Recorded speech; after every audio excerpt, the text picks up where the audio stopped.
A beautiful morning to you and welcome to Business Focus, the program that unravels the complexities of the corporate world and brings you insights from the forefront of industry innovation.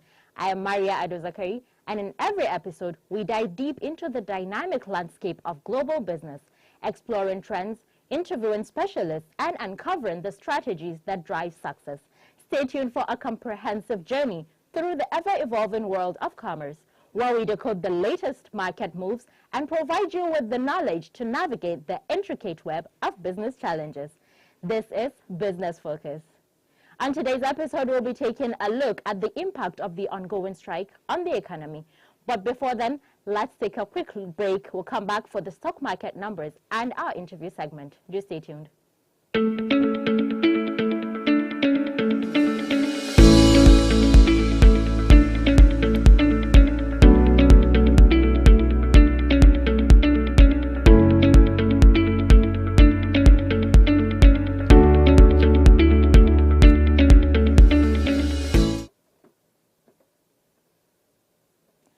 Welcome back. We'll be taking a look at the progress in the stock market today. We'll start with the highest volumes and then we'll move on to top gainers and bottom losers.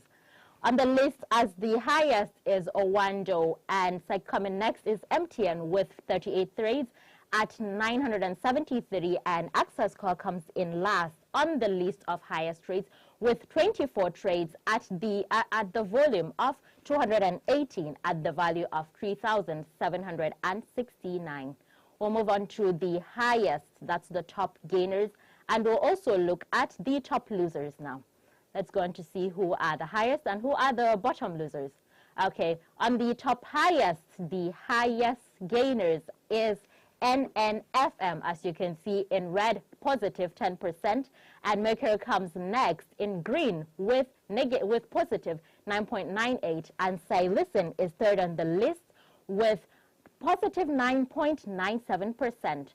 On the bottom losers, the first on the list is Red Starex coming in at negative 9.76%, and next is FTN Cocoa coming in with negative 9.29%. Third on the list of the bottom losers is Benefit. Benefit is third on the list with negative 5.77%. We'll take a short break. We'll come back for the interview segment on the topic ongoing strike effect on the economy. Do stay tuned.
welcome back from the very short break.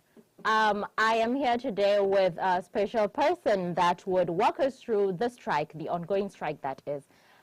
His name is Wale Joshua. Mr. Wale Joshua, welcome to Business Focus. Nice having me today. Nice to meet you. I'm fine. I'm fine. How is the strike? How are you feeling about the strike? Well, the impact is there, and the weight is there to pull. Amen. So dive right in. We're talking about the strike, the ongoing strike. It started yesterday, and a lot of offices are being closed. What are the key issues that led to the initiation of the strike in the first place? The major issue is the brutal beating of the NLC president. Okay. Had it been that was not in place, the strike wouldn't have gathered the needed momentum to take place. I believe that it's the brutal beating of the NLC president, Joe Ajero, that led to that strike. So other things, other factors were packed together, which has to do with the effect of subsidy removal, effect of the wages, the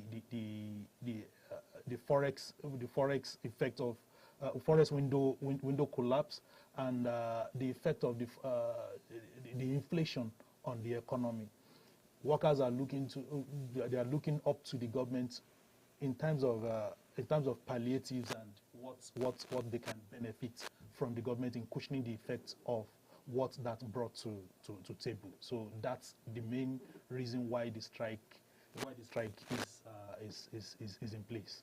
So looking back, the strike happened not up to like 2 months, less than 2 months ago.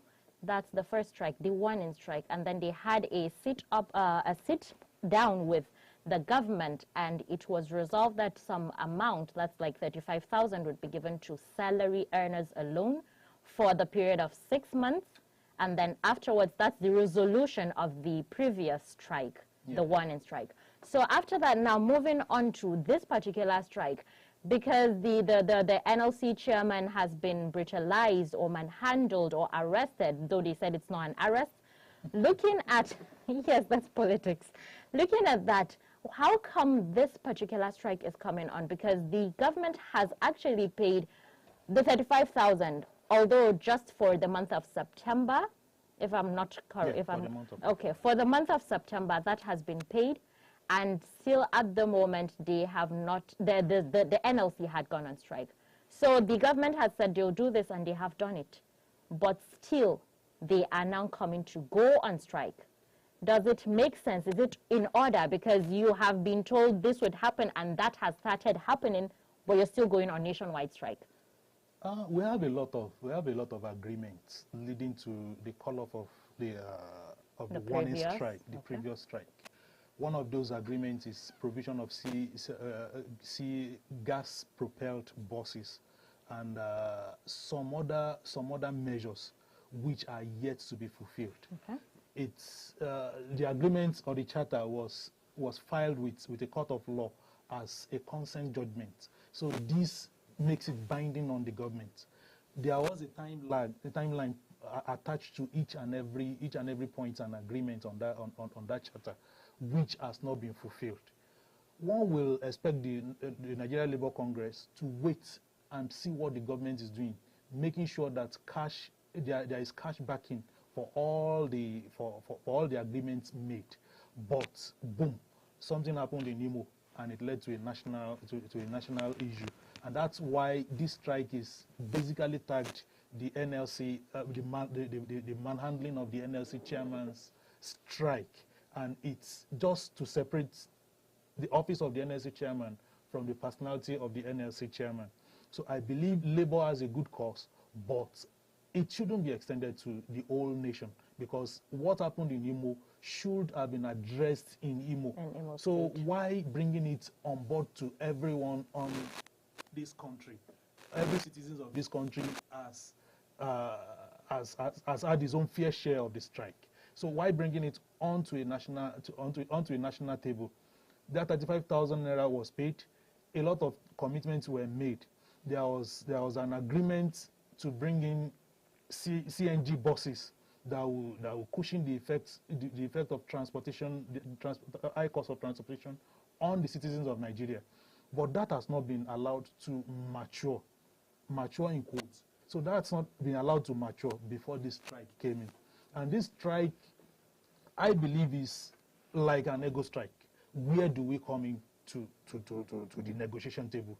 There is no war, there is no quarrel that will not end at the negotiation table. Where is the negotiation coming in at this point? Is it from the presidency, or from the Imo State government, or from the CP, or from the IGP?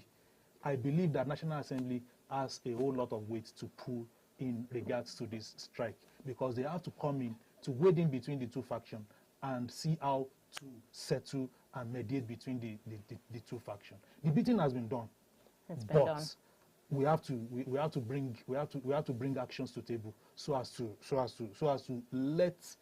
sound a note of warning to future actions. So I believe that that is the purpose of this strike, and that should be driven home to whatever point they are willing to drive it home to.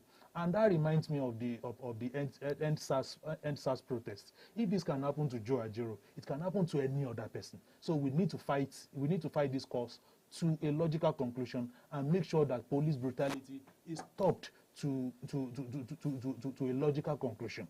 I believe that a lot of things might have happened within the boardroom. When I mean the boardroom, I mean the confrontation room between Joe Ajero and the Nigerian police that led to this particular issue. Action. Yes, this particular brutalization of Joe Ajero. But that as it may, it doesn't warrant beating up an LSA president. If you don't like his face, at least like his office. If you don't like his office, at least like the federal government. So that's my own point. So looking back, let's go back to Imo State. In Imo State, before he was arrested, it was reported on the news, he came to carry out a strike action that the court in Imo State has stopped. The court gave an order that no strike should happen, but he came for the strike. Although he was not arrested on the strike venue, he was arrested in the NLC secretariat. And the police of the Imo State stated they did not arrest him, that they took him in for protection because, as I quote, mobs will lynch him if they did not do that. So that is the story from Imo State. Let's even say that's the reality. Yes, they took him for that reason, and they took him because of his own safety as the NLC chairman, as he respected Nigeria and his office. Yes, let's say that's the case.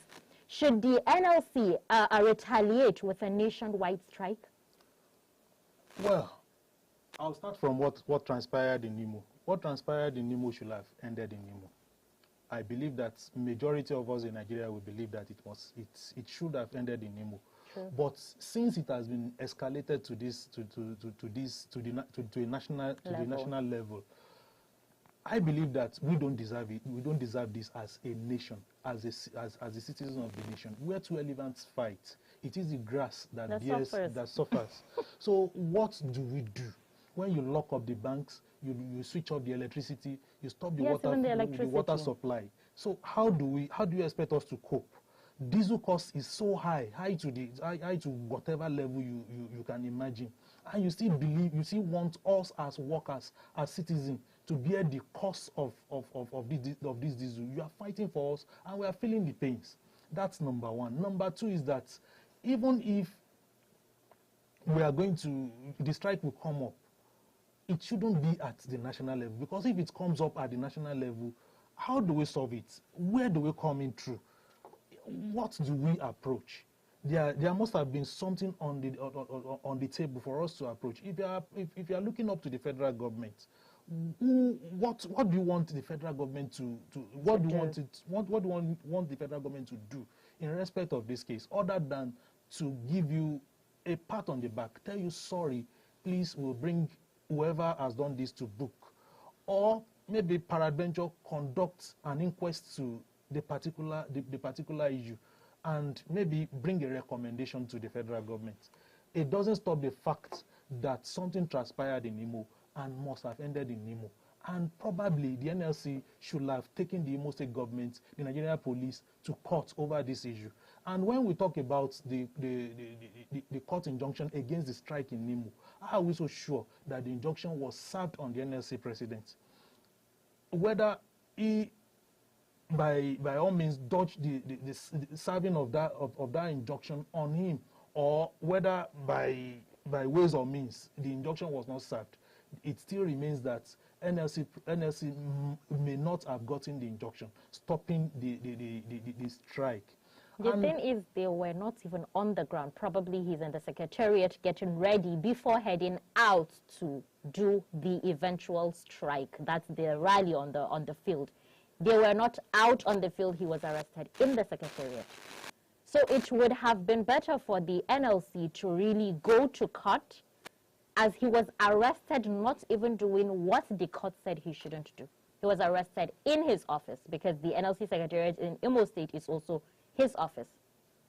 Well, when it comes to going to court, I believe that individual differences will come to play.